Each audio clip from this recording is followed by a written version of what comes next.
یہ جو موضوع ہے بڑی ہی اس میں اہم بات ہے. میں نے پچھلی دفعہ بھی عرض کیا تھا کہ یہ ہم میں سے ہر ایک امتی کے لیے بطور امتی کے ایک تازیانے کی حیثیت رکھتی ہے، اور ایک ایسی بات ہے جو میرا خیال ہے کہ ہر امتی کو اپنی پیشانی پہ لکھ لینی چاہیے، یا کسی چیز پہ لکھ کر اپنے پاس رکھنا چاہیے، ایسی چیز پر جس کو وہ روزانہ دیکھتا ہو. آج کل کا جو معاشرہ ہے ہمارا، تو میرا خیال ہے کہ ہم جیسے کوتاہ بین لوگوں کو دن میں 5 مرتبہ اگر نہ ہو تو 3 مرتبہ صبح دوپہر شام کھانے کے ساتھ اس بات کو لازمی دیکھنا چاہیے کہ ہمارے پیارے آقا صلی اللہ علیہ وآلہ وسلم کا ہم سے مطالبہ کیا ہے.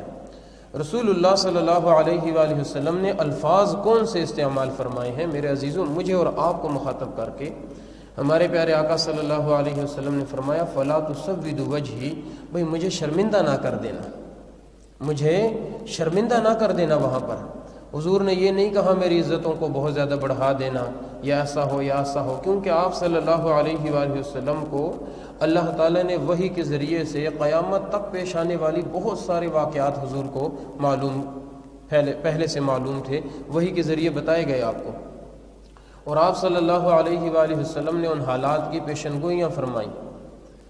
آج بھی ہمارے سامنے وہ پیشن گوئیاں سچ ثابت ہوتی چلی جا رہی ہیں. کچھ پچھلی صدیوں میں ہوئی، کچھ اس صدی میں ہوئی، اور کچھ ابھی ہوتی چلی جا رہی ہیں، اور اب تو ان کا وقوع بڑی ہی تیزی کے ساتھ ہے.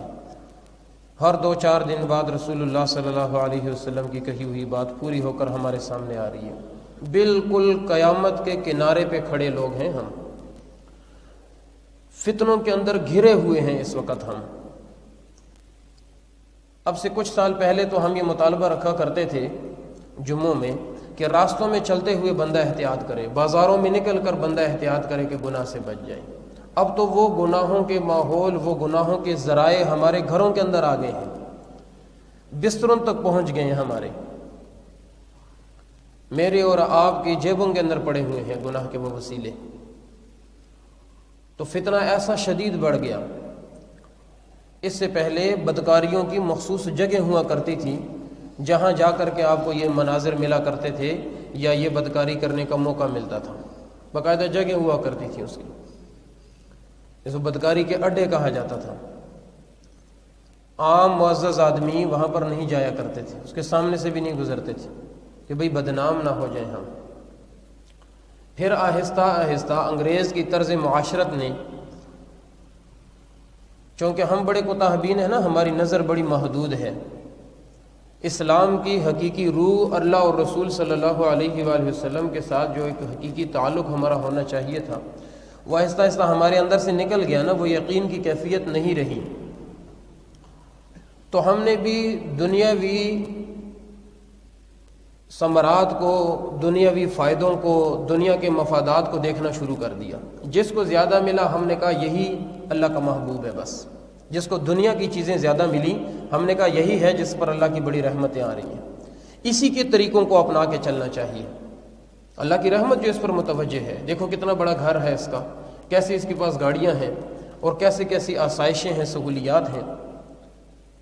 تو اس چیز میں اگر دیکھا جائے تو پھر غیر مسلم ہم سے بہت زیادہ آگے ہیں. مسلمانوں کو بھی اللہ نے بہت عطا فرمایا، کم نہیں عطا فرمایا.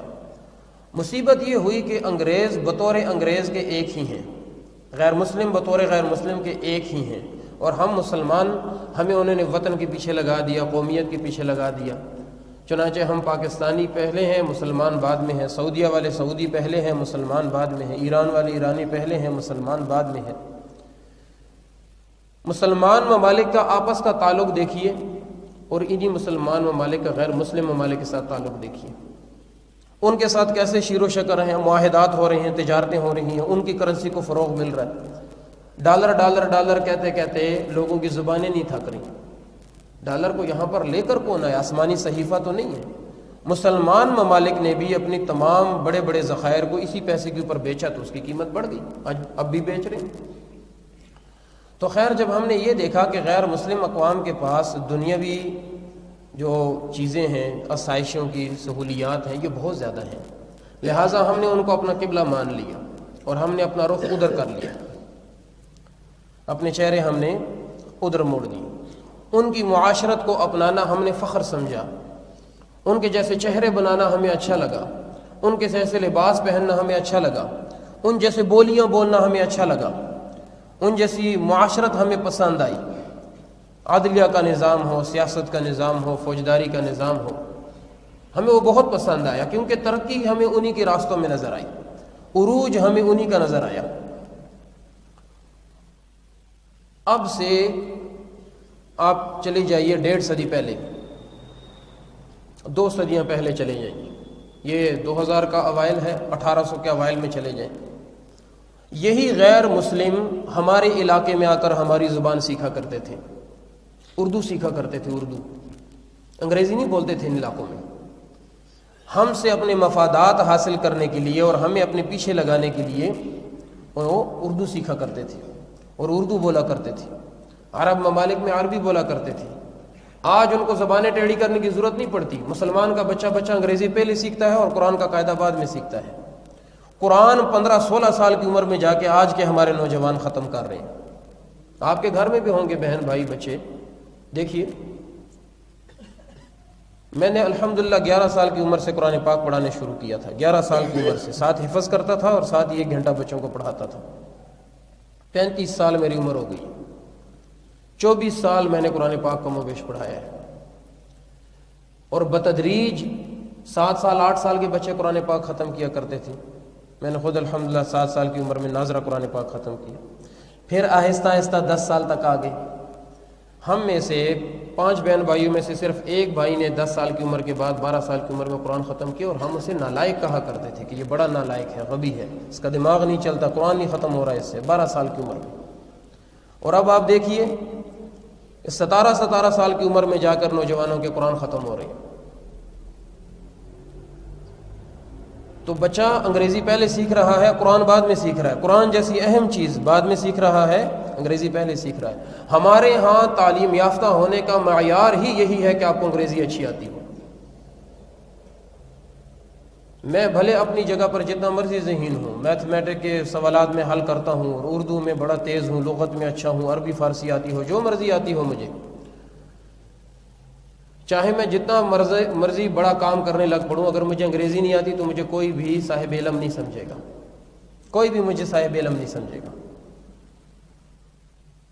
صاحب علم مجھے تب سمجھا جائے گا جب میری زبان پر انگریزی فر جاری ہو۔ تو ہم نے اپنا قبلہ کعبہ بدل دیا، ہم عروج پہ تھے 200-250 سال پہلے، تو ان کا قبلہ کعبہ ادھر کو تھا، وہ ہمارے طور طریقے اپنانے پر فخر سمجھتے تھے۔ اگر ہمارے پاس اس دور کی تصاویر نہ ہوں تو آپ کی پی ٹی وی نے اس دور کے اوپر فلمیں ڈرامے بنا رکھے ہیں، بچپن میں ہم نے دیکھے، ان میں دیکھیے کہ وہ کیسے ٹوٹی پھوٹی اردو بولتے تھے۔ ہمارے لوگ جا کے انگریزی نہیں بولتے تھے، وہ ہمارے پاس آ کر کے اردو سیکھتے تھے، اردو بولا کرتے تھے۔ لیکن ہم نے جب عروج ان کی جانب مبذول ہوتا، انہوں نے ہمارے خزانوں کو لیا، ہماری خزانوں کو وہ لوٹ کر لے کر کے گئے ہیں۔ جو کوہ نور ہیرا ملکہ برطانیہ کے تاج میں لگا ہوا ہے، یہ افغانستان سے لوٹا گیا ہے، اور یہ جو لندن کے کتب خانے کے اندر 10 لاکھ سے زیادہ اسلامی کتابیں ہیں، یہ بھی ہمارے ہی ترکی سے اور آپ کی ایران سے اور افغانستان سے لے جائی گئی ہیں۔ تو یہ سارا کا سارا کچھ اٹھا کے وہ ہمارا لے کر گئے ہیں، ہمارا سامان ہمارے اوپر بیچ رہے ہیں، اور ہم کہتے ہیں کہ یہ تو بڑے لوگ ہیں، ہمیں ان کے پیچھے چلنا چاہیے۔ چنانچہ ہم نے اپنا رخ ادھر بدل دیا۔ آج ہمیں غیر مسلموں کے طریقے پر چلنے والا معاشرے میں عجیب نہیں لگتا، مسلمان کی طرز پہ چلنے والا ہمیں عجیب لگتا ہے۔ ہمیں پگڑی پہنا ہوا اسٹوڈنٹ کالج کے اندر عجیب لگتا ہے، داڑھی رکھی ہوئی، پانچھے اٹھے ہوئے، کرتا پہنا ہوا، پگڑی باندھی ہوئی، ایسا اسٹوڈنٹ ہمیں کالج اور یونیورسٹی کے اندر عجیب لگتا ہے۔ یہ دیکھو یہ کہاں سے اتر کے آ گئے، لگتا ہے نا جی عجیب۔ فلسفہ تو نہیں بیان کر رہا ہوں، ٹوپی برقے کا اب رواج ختم ہو گیا نا، خال پٹھانوں میں کہیں نظر آتا ہے۔ ایسی ٹوپی برقے میں کبھی آپ نے کسی یونیورسٹی کی بچی کو دیکھا؟ نہیں دیکھا۔ کالے برقوں میں پھر بھی شاید آپ کو کچھ نہ کچھ نظر آ جائے۔ اگر ٹوپی برقع پہن کے جو مکمل جس میں عورت کی جسم کا بالکل اندازہ نہیں ہو پاتا، سوائے قد کے کہ قد کتنا ہے اس کا، جسم کا کچھ پتہ نہیں چلتا، اور جو ہمارے آج کل کے جدید فیشن کے برقعے ہیں، یہ آپ اور میں روزانہ دیکھتے ہیں، ان پر ہم کیا بیان کریں۔ ہمارے اپنے اڑوس پڑوس، ہماری مائیں بہنیں اس میں مبتلا ہیں، ان پہ ہم کیا بیان کریں؟ یہ کیسے برقعے ہوتے ہیں جو جسم کو ڈھانکنے سے زیادہ عیاں کر رہے ہیں؟ رسول اللہ صلی اللہ علیہ وسلم نے فرمایا، جس کا مفہوم ہے قیامت کے قریب خواتین کپڑے پہنے ہوئے ننگی ہوں گی، اور آج ہم دیکھتے ہیں برقعے پہنے ہوئی ننگی ہوتی ہیں۔ اس میں بھی قصوروار اکبر الہٰبادی صاحب کا ایک شعر ہے نا کہ بے پردہ نظر آئیں جو کل چند بیویاں، اکبر زمین میں غیرت قومی سے گڑ گیا، پوچھا جو ان سے آپ کا پردہ وہ کیا ہوا، کہنے لگیں کہ عقل پہ مردوں کے پڑ گیا۔ یہ مردوں کی عقل پہ یہ پردے نہ ہوتے نا تو عورتیں بے پردہ ہو کے کبھی باہر نہ نکلتی، وہ جو ان کا پردہ تھا وہ ہمارے سروں پہ پڑا ہوا ہے۔ یہ موضوع میرا بدل جائے گا، تو میں عرض کر رہا ہوں کہ آج اسلامی طرز معاشرت پہ زندگی گزارنے والا ہمیں عجیب لگتا ہے۔ کوئی دفتر پگڑی باندھ کے چلا جائے کتنا عجیب سمجھا جاتا ہے سرکاری دفاتر میں۔ میں نام نہیں لوں گا، ایک جگہ پر ایک ادارے میں گیا پگڑی باندھ کر، کافی عرصے پہلے کی بات ہے، 2005-06 کی بات ہے تقریباً۔ کافی سفر کر کے میں وہاں گیا، وہاں میرے جاننے والے تھے، تو جب میں وہاں پر پہنچا روٹین کے مطابق میں نے کالی پگڑی باندھی ہوئی تھی، تو وہ وہاں کے جو میرے دوست تھے ان کے والد سیکورٹی آفیسر تھے، انہوں نے پہلے ہی بتایا ہوا تھا کہ ایسے ایسے حلیہ کا ایک آدمی آئے گا، اس کو میرے گھر پہنچا دینا۔ میں جیسے ہی پہنچا تو انہوں نے بس میرے سے بیگ وغیرہ لیا اور سیدھا مجھے سیکورٹی گارڈ ان کے گھر لے گئے۔ تو وہاں بیٹھے تھوڑی دیر گپ شپ ہوئی تو انہوں نے کہا 25 سال میں آپ پہلے آدمی ہیں جو پگڑی باندھ کر اس گیٹ سے اندر آیا ہے، 25 سال میں آپ پہلے بندے ہیں۔ تو ہمیں بڑا عجیب لگتا ہے، آپ خود اپنے گریبانوں میں جھانک کر دیکھیں نا، بڑا عجیب لگتا ہے ہمیں کہ کوئی پگڑی باندھ کے کالج جا رہا ہے، یونیورسٹی جا رہا ہو، کوئی ٹوپی برقع پہن کر کے۔ اب تو ہمارے اپنے اسلامی ملک میں اتنی جدت خیالی ہوگی، ایسی ترقی پسند ہو گئے، ایسی ترقی ہوگی ہمارے درمیان میں کہ ہمارے پاکستان میں ابھی حال ہی میں کچھ دن پہلے اگر آپ نے اخبار میں پڑھا ہو کہ ایک اسکول کے اندر حافظ بچوں کو داڑھی کٹوانے کے اوپر انہوں نے مجبور کر دیا۔ پچھلے دن ایک ویڈیو سوشل میڈیا پہ گردش کر رہی تھی، ایک امام مسجد تھے، ان کے بچوں کو اسکول سے نکال دیا گیا کیونکہ انہوں نے ڈانس کی پارٹی میں حصہ نہیں لیا۔ اور ہماری اپنی یہاں کی مشہور و معروف اسلام آباد کی ایک یونیورسٹی ہے جہاں سکارف پر پابندی لگی، یہ بھی 2-3 مہینے پہلے کی بات ہے، سکارف پر پابندی لگی کہ کوئی لڑکی سر ڈھانگ کر نہیں آ سکتی۔ میں عرض کیا کرتا ہوں یہ ممبر کے لائق بات نہیں ہے کہ ننگے چلے جاؤ اعتراض نہیں ہوگا، ننگے چلے جاؤ کوئی اعتراض نہیں کرے گا، لیکن حضور صلی اللہ علیہ وسلم کے بتائے ہوئے لباس میں چلے جاؤ یہ برداشت نہیں ہے ہم سے، یہ نہیں برداشت ہوتا۔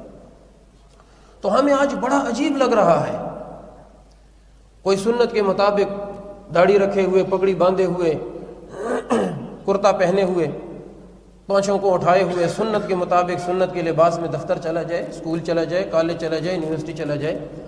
بڑا ہی عجیب لگتا ہے، وہ لفظ استعمال کرتے ہیں نا، آکورڈ لگتا ہے، بڑا جی پسماندہ لگتا ہے، بڑا پتہ نہیں کس دور کا، جنگلی دور کا انسان آ گیا ہے۔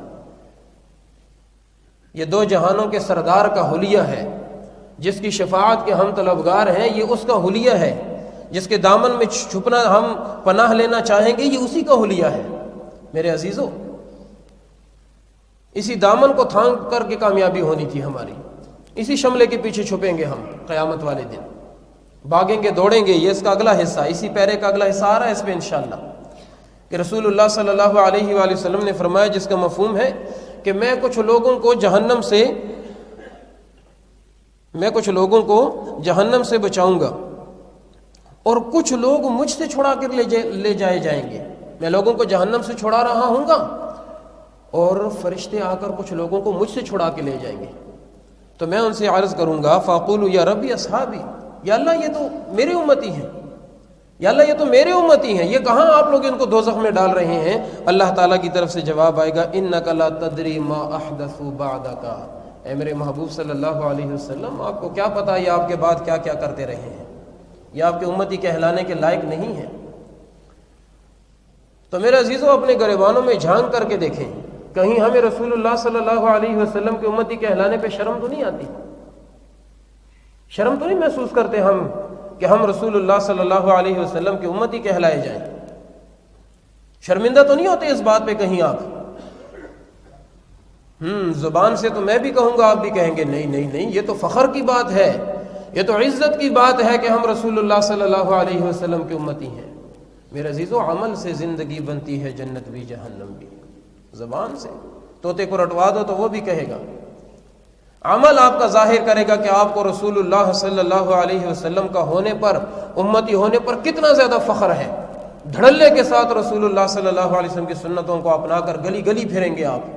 نہ آپ کو کالج میں شرم آئے گی، نہ یونیورسٹی میں شرم آئے گی، نہ آپ کو دفتر میں شرم آئے گی، نہ گاڑیوں میں آپ کو شرم آئے گی، نہ شادیوں کے موقع پر آپ کو پرواہ ہوگی کہ میری برادری کیا کہہ رہی ہے، نہ فوتگیوں کے موقع پر آپ کو پرواہ ہوگی کہ لوگ کیا کہیں گے. آپ کو فقط ایک بات کا احساس ہوگا کہ میرا پیارا نبی کریم صلی اللہ علیہ وسلم مجھے دیکھے گا تو کیا کہے گا، کیا چاہت ہے میرے رسول اللہ صلی اللہ علیہ وآلہ وسلم. تو ہم نے اپنا قبلہ بدل دیا، نہ رخ ہم نے بدل دیا. ہم نے ان کو بلندیوں پر دیکھا. کون سی بلندیوں پر؟ دنیا کی بلندیوں پر، اس بے ثبات اور فانی دنیا کی بلندیوں پر دیکھا. ہم نے اسی کو سب کچھ سمجھ لیا اور پوری طرح اپنا قبلہ و کعبہ ادھر بنا دیا. رسول اللہ صلی اللہ علیہ وسلم نے فرمایا، جس کا مفہوم ہے اپنے بچوں کو 3 چیزیں سکھاؤ. اپنے بچوں کو 3 چیزیں سکھاؤ. حب نبیکم، اپنے پیارے نبی کریم صلی اللہ علیہ وسلم کی محبت سکھاؤ اپنے بچوں کو. وحب اہل بیتی، میرے گھر والوں کی محبت سکھاؤ اپنے بچوں کو. اور قرآن کریم کا پڑھنا سکھاؤ اپنے بچوں کو. حضور نے یہ بتایا سب سے پہلے بچوں کو کیا سکھاؤ؟ اپنے نبی کی محبت سکھاؤ، نبی کے اہل بیت کی محبت سکھاؤ، اور قرآن پاک کا پڑھنا سکھاؤ اپنے بچوں کو. اور ہم سب سے پہلے کیا سکھاتے ہیں؟ جب بچہ جملہ نہیں لفظ بولنا سیکھتا ہے، لفظ بولنا سیکھتا ہے، تو ہم تب ہی سے ہمارا زور ہوتا ہے کہ یہ انگریزی بولنا سیکھ لے. کانوں کا نام انگریزی میں سکھائیں گے، ناک کا نام انگریزی میں سکھائیں گے، چپلیوں کا نام انگریزی میں سکھائیں گے، ہاتھوں کا نام انگریزی میں سکھائیں گے، ماں باپ کا نام انگریزی میں سکھائیں گے، اساتذہ کا نام انگریزی میں سکھائیں گے، پانی دودھ کھانا پینا اٹھنا بیٹھنا انگریزی میں سکھائیں گے. یہ غلامی، ذہنی غلامی کی نشانی ہے. یہ لوگ اعتراض کرتے ہیں نا، مولویوں کو اس سے کیا، مولویوں کو اس سے کیا. یہ ذہنی غلامی کی نشانی ہے آپ کی اور میری. یہ ہماری ذہنی غلامی کی نشانی ہے. ہم اسے نکل نہیں پا رہے. ابھی بھی فخر سمجھتے ہیں ہم ان کے طریقوں پہ چلنے. نجات کس میں ہونی تھی اور کس میں ہے، یہ ہم سب اچھی طریقے سے جانتے ہیں. تو کیا یہ ہمارے اعمال قیامت کے دن رسول اللہ صلی اللہ علیہ وسلم کی رسوائی کا باعث تو نہیں ہوں گے؟ اس لیے میرے عزیزوں کہہ رہا ہوں، لکھو ایسی جگہ پر جہاں صبح شام آپ کی نظر پڑتی ہو، اور روزانہ اس جملے کو دیکھو جو رسول اللہ صلی اللہ علیہ وسلم نے آپ سے جو مطالبہ کیا ہے، فلا تسودوا وجہی، مجھے شرمندہ نہ کر دینا باقی امتوں کے سامنے، میں فخر سے کہہ سکوں کہ یہ ہے میری امت. وہ دکھائیں کہ یہ ہے میری امت، اور امت کے چہرے عیسائیوں والے، امت کے چہرے یہودیوں والے، امت کا لباس پوشاک ہندوؤں والا، امت کی رسم و رواج ہندوؤں والی، ایک بھی طریقہ اسلام کا ہمارے اندر نہ پایا جاتا ہو. کیا فخر کی بات ہوگی اس امت میں؟ پھر کوئی فخر کی بات ہے؟ میں پیش ہو سکتا ہوں کہ یا رسول اللہ مجھے ان کے سامنے دکھائیں، میرے اوپر فخر کریں کہ کیسا میرا زبردست امتی ہے. آپ پیش ہو سکتے ہیں، اپنی اپنی جگہ پر اتنی تیاری کر چکے ہیں، اپنی اولاد کو پیش کر سکتے ہیں کہ یا رسول اللہ میں نے اپنی اولاد کو آپ کے نام پر قربان کیا، لیجئے یہ دیکھیے یہ کیسے آپ کی سنت پہ چلنے والے ہیں. فخر کے طور پہ پیش کریں کہ یہ میری امت ہے، سامنے رکھیں ان کو باقی امتوں کے. کیا میں نے اپنی اولاد کو اس کے لیے تیار کیا؟ میں اس کے لیے تو اپنی اولاد کو تیار کر رہا ہوں کہ اچھی نوکری لگ جائے، کاروبار سنبھالنا سیکھ لے، یہ کاروبار سیکھ لے. میں اس کو تو تیار کرتا ہوں کہ اعلیٰ نمبر حاصل کریں، اور جب ان کے رزلٹ کا دن ہو تو فخر سے میرا نام پکارا جائے کہ فلاں کا بیٹا فرسٹ آ گیا ہے. اسکول والے اپنی بچوں پر یہ محنتیں تو کر رہے ہیں کہ ان کے اسکول کا نام روشن ہو. کہا جائے کہ اس اسکول کا رزلٹ 100% رہا ہے، یہاں سب کے سب بچے پاس ہو گئے، یہاں اکثریت بچوں کی پاس ہو گئی، بڑے اعلیٰ نمبر. اکیڈمیوں والے اپنے زور لگا رہے ہیں، یونیورسٹیوں والے اپنے زور لگا رہے ہیں، اسکولوں والے اپنے زور لگا رہے ہیں، ہم اپنے اپنے گھروں میں زور لگا رہے ہیں.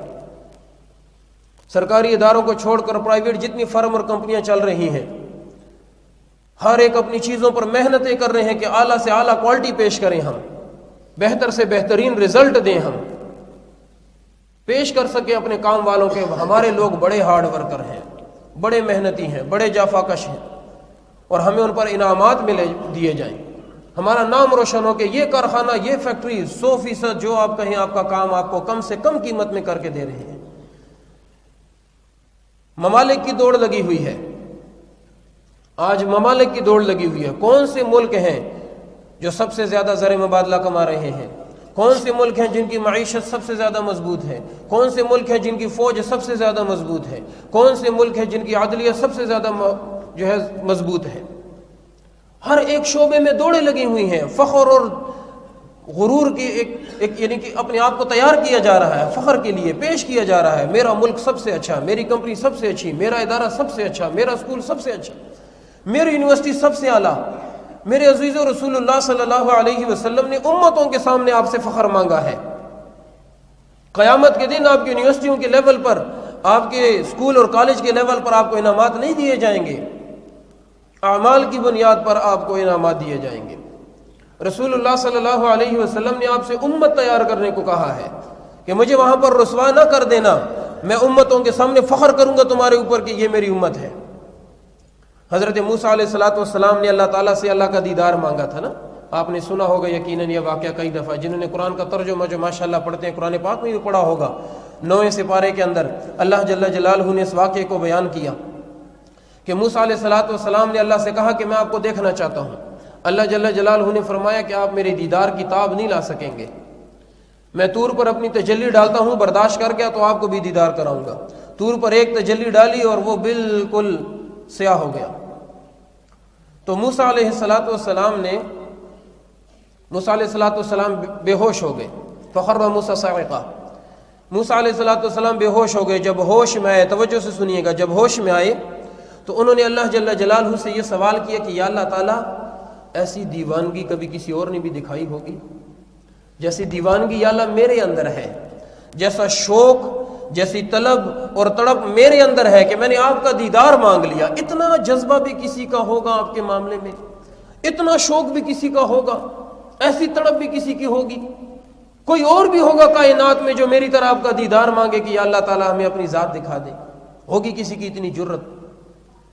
تو اللہ جل جلالہ نے آگے سے پردے اور ہٹائے اور کہا موسیٰ اس پہاڑی سے نیچے دیکھو۔ موسیٰ علیہ السلام نے پہاڑی سے نیچے دیکھا تو سفید لباس کے اندر ملبوس ہر عمر کا انسان، چھوٹے بچے بھی، نوجوان بھی، لڑکے بھی، ادھیڑ عمر بھی، بوڑھے بھی، عورتیں بھی، مرد بھی، کثیر تعداد کے اندر لگے ہوئے ہیں اور اللہ کے آگے رو رہے ہیں اور کہہ رہے ہیں کہ یا اللہ تعالیٰ ہمیں اپنی ذات دکھا دے، یا اللہ تعالیٰ ہمیں اپنا دیدار کرا دے۔ موسیٰ علیہ السلام بڑے حیران کہ میں تو سمجھا کہ کائنات بھر میں اتنی زیادہ طلب اور تڑپ صرف میری اندر تھی۔ کہا یا اللہ یہ کون لوگ ہیں؟ اللہ نے فرمایا یہ میرے محبوب صلی اللہ علیہ وسلم کے امتی ہیں، یہ حضرت محمد صلی اللہ علیہ وسلم کے امتی ہیں۔ اور اللہ تعالیٰ نے اس امت کے اندر ایسے لوگ پیدا کیے۔ امام احمد ابن حنبل کا نام آپ نے سنا ہوگا، 101 مرتبہ انہوں نے اللہ کی زیارت کی ہے، 101 مرتبہ خواب میں اللہ کی زیارت کی ہے۔ ہاں ہم تو یہ لوگ تھے، ہماری تو یہ طلب، یہ تڑپ ہونی چاہیے تھی ہماری، ہم تو وہ امت ہیں۔ اب یہاں پر امت کے وقت ختم ہو گیا، فخر و مباحات کے آپ کو میں واقعات سناؤں، افسوس ہم اپنی تاریخ سے واقف ہی نہیں ہیں۔ ہمیں یہ پٹی پڑھائی جا رہی ہے کہ ماضی کو بھول جاؤ، یہ دیکھو تمہارے سامنے کیا ہے۔ نہیں، ماضی کو ہرگز مت بھولو، ماضی کو ہرگز مت بھولو۔ میں علامہ اقبال کا جواب شکوہ قرض رہ گیا آپ کا، میں آپ کو سناؤں گا، میں نے عرض کیا تھا۔ علامہ اقبال نے اپنے جواب شکوہ کے اندر یہ واقعہ یہ بات لکھی ہے شعر کے اندر کہ جس اولاد کو اپنے باپ کی تاریخ ہی معلوم نہ ہو، اپنے باپ کا عطا پتہ ہی نہ جانتا ہو، وہ باپ کی میراث کی حقدار نہیں ہے۔ ہم اپنے آپ کو انہی آباء و اجداد کی میراث کا حق سمجھتے ہیں، ہم سمجھتے ہیں، ہم کہتے ہیں کہ ہم قدم اٹھائیں اور اللہ تعالیٰ آسمان سے فرشتے ہماری مدد کو اتار دیں، قرآن پاک کی توہین ہو اور آسمان سے بجلی چمکے اور توہین کرنے والا جل جائے، رسول اللہ صلی اللہ علیہ وسلم کی توہین ہو اور آسمان سے اس پر پتھروں کی بارش ہونا شروع ہو جائے۔ پہلے دور میں بھی تو ہوتا رہا، ہم اب تک اسی انتظار میں ہیں کہ پہلے دور میں بھی تو ہوتا رہا۔ پہلے دور کے لوگوں کو دیکھو اور آج کے لوگوں کو دیکھو۔ وہ دور چلے گئے جب خالد بن ولید 30 آدمیوں کو لے کر کے 60,000 کے مقابلے کے لیے اٹھ پڑا کرتے تھے۔ ان 30 لوگوں کے اندر وہ کیفیات، وہ طاقتیں بھی تو تھیں۔ میرے عزیزوں، میں اور آپ تو اپنی جانماز گرد کے اندر رٹی ہوئی قرآن پاک گرد کے اندر رٹا ہوا الماری میں رکھیں، خود لمبی تان کے بستر پہ ناپاک حالت میں سو جائیں اور انتظار میں رہیں کہ قرآن کی توہین اور رسول اللہ صلی اللہ علیہ وسلم کی توہین کرنے والوں پر آسمان سے بجلی اترے؟ کبھی ایسا نہیں ہوگا۔ اللہ تعالیٰ نے دنیا میں لوگوں کا معاملہ لوگوں کے ساتھ رکھا ہے۔ اللہ نے خود مقابلہ کرنا ہوتا تو مسلمانوں کو کیوں پیدا کرتا؟ ہمیں اتارنے کی، ہمیں پیدا کرنے کی کیا ضرورت تھی؟ تو ضرورت اس بات کی ہے کہ ہم اپنے دلوں کے اندر اس جذبے کو جگائیں دوبارہ، اور اگر اس کو ہم نے ایسے ہی تھپک تھپک کے سلائے رکھا جیسے ابھی تک ہمیں پرواہ نہیں ہے نا، روزانہ آپ شیشہ دیکھتے ہیں، روزانہ آپ کے لباسوں پہ تبصرے ہوتے ہیں، اب تک آپ یہ فیصلہ نہیں کر سکے کہ ہم نے اپنا چہرہ رسول اللہ صلی اللہ علیہ وسلم جیسا بنانا ہے کہ نہیں بنانا۔ میں نے عرض کیا تھا نا، پوچھا تھا آپ سے کہ شرم تو نہیں آتی کہیں حضور کا امتی ہونے کے اوپر؟ شرم نہیں آتی تو دکھاؤ کہ تم رسول اللہ صلی اللہ علیہ وسلم کے امتی ہو، دکھاؤ کہ آپ رسول اللہ صلی اللہ علیہ وسلم کی امتی ہیں۔ آپ کو حضور کی پگڑی پر فخر ہے، آپ کو حضور کی داڑھی پر فخر ہے، آپ کو حضور کے کپڑوں پہ فخر ہے، آپ کے حضور کی طرز معاشرت پہ فخر ہے، آپ کو رسول اللہ صلی اللہ علیہ وسلم کے اٹھنے بیٹھنے چلنے پھرنے ایک ایک انداز پہ فخر ہے۔ آپ کو فخر سے آپ کہتے ہیں کہ آپ محمدی ہیں۔ کیوں شرماتے ہیں آپ؟ کیوں جھجکتے ہیں آپ؟ کیوں شرم آتی ہے آپ کو؟ واہ فیکٹری کے اندر ایک ہیئر ڈریسر تھے، کافی پرانی بات ہے، یہ کافی پرانی بات ہے، انہوں نے یہ فیصلہ کیا، کہیں حدیث سنی تو انہوں نے یہ فیصلہ کیا اور اعلان کیا اور اپنی دکان کے اوپر لگا کے رکھا، اپنی دکان پہ انہوں نے لکھ کر کے لگایا کہ اس دکان میں داڑھی نہیں کاٹی جاتی، کوئی بندہ یہاں داڑھی بنوانے کے لیے نہ آئے۔ واہ فیکٹری لال آزار کالونی کا واقعہ ہے، پتہ نہیں وہ ابھی زندہ ہے کہ فوت ہو گیا۔ وہ کہنے لگے شروع میں میرے گاہک کم ہو گئے، شروع میں میرے گاہک کم ہو گئے، کرایہ نکلنا بند ہو گیا دکان کا، لیکن میں نے دل میں ایک دن سوچا کہ اللہ جل جلالہ کے عشق میں، اللہ کے رسول صلی اللہ علیہ وسلم کے عشق میں میں نے یہ فیصلہ کیا ہے، انشاءاللہ اللہ مجھے رسوا نہیں کرے گا۔ اور یہی ہوا الحمدللہ کہ پھر ان کا گاہک سب سے زیادہ بڑھ گیا۔ تو بہرحال میرے عزیزو، ہم یہ کوشش کریں اپنے دل میں آپ صلی اللہ علیہ وسلم کی محبتوں کو جگائیں، فخر کریں۔ اگر ہم نے قیامت کے دن رسول اللہ صلی اللہ علیہ وسلم کے فخر کا باعث بننا ہے تو ہم بھی رسول اللہ صلی اللہ علیہ وسلم کو آج اپنے لیے باعث فخر سمجھیں، رسول اللہ صلی اللہ علیہ وسلم کی سنتوں کو اپنائیں، اپنے بچوں کو رسول اللہ صلی اللہ علیہ وسلم کے ان کے پیارے گھر والوں کی محبتیں سکھائیں، سنت لباس کی طلب اور تڑپ ان کے دل کے اندر ڈالیں، بچپن سے اس چیز کو عادی کریں تاکہ جوان ہو کر وہ اس پر اپنے آپ کو اپنے اوپر شرم محسوس نہ کریں۔ اللہ تعالیٰ سمجھنے عمل کرنے کی توفیق نصیب فرمائے۔ وآخر دعوانا الحمد للہ۔